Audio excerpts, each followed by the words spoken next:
For more than 50 years, Sue Neill has been involved in the sport of field hockey in one way or another. Her impact on the sport over that time has been tremendous, not only in Canada but internationally as well. A former president of the Canadian Women's Field Hockey Association, Neill is also an honorary member of the International Hockey Federation and the Pan American Hockey Federation. I think I've held just about every role that there is at every level, but starting with the player, as most people do, and then moving into coaching, officiating, administration, painting the fields, painting the lines on the fields, just about everything you could imagine. Her time spent as president of the Canadian Women's Association starting in 1974 was instrumental in the growth of the sport in Canada and was key in the success the women's program would have in the immediate future. If you ask people in the International Hockey Federation what they thought I stood for, they would always say that first, I'm sure, that I was a strong supporter of women in hockey. I don't feel I ever did anything on my own.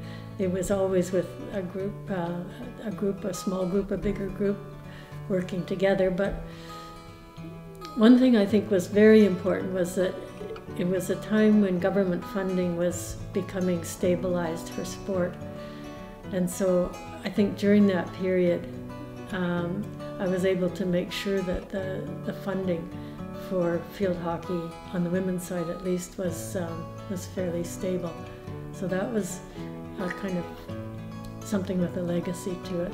A former member of the FIH Executive Board and Pan Am Board of Directors, Sue was and continues to be an ambassador for Canadian field hockey worldwide.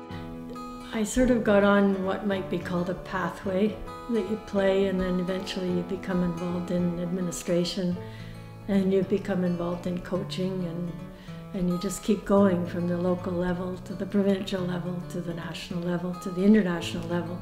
And I never really planned any of that. The result was a lengthy career in field hockey in which she paved a path for many others to enjoy the sport. I think it was passion and desire to make something happen, and being in an environment where something could happen.